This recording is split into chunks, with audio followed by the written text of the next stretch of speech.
Father of value investing Ben Graham once said, "It is the easiest thing in investing to be average and the hardest thing to be ahead."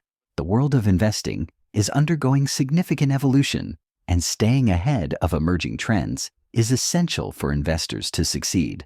This is how billionaire investor Charlie Munger advises ordinary investors on how to get ahead in the world of investing. Obviously, if you want to get good at something which is competitive, you have to think about it a lot and learn a lot and practice doing it a lot. And the way the world is constructed in this field, you have to keep learning because the world keeps changing and your competitors keep learning. So you just have to get up each morning and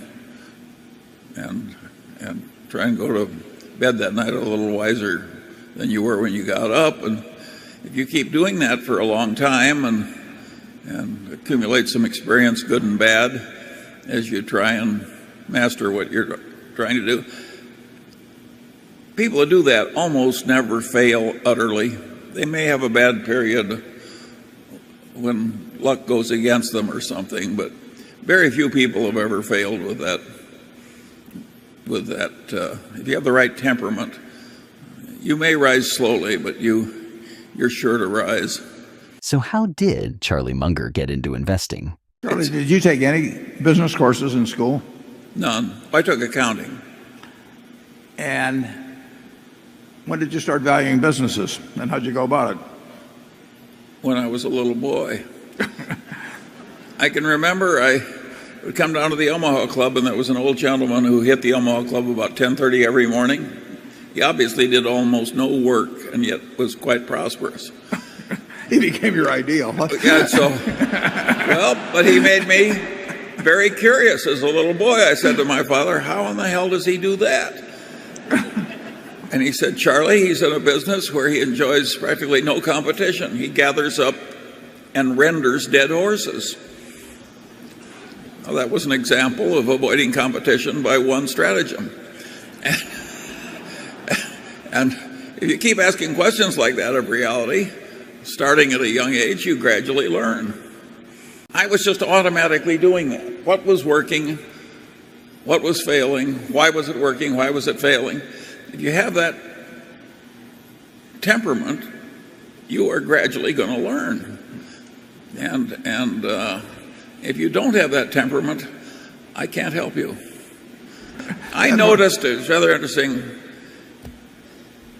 if you take the rulers of the businesses when I was a little boy, an awful lot of those businesses in Omaha, a lot of those businesses went broke. A lot of them sold out at modest prices under distress. And some of the people who rose, like Kiewit from small beginnings, nobody thought of as the great glories of that early time. And I think that's kind of the way life is. It's hard to get anywhere near the top, and it's hard to hold any position once you've attained it. But I think you could predict that Kiewit was likely to win. They cared more about doing it right. They cared more about avoiding trouble. They put more discipline on themselves. Charlie Munger believes in avoiding dumb mistakes that jeopardize your health, relationships, finances, reputation, and personal freedom. He also strongly believed it's not always easy to figure out what we want, but it is fairly easy to determine what we don't want. If we can avoid what we don't want, then that leaves us the space and time to explore what we do want.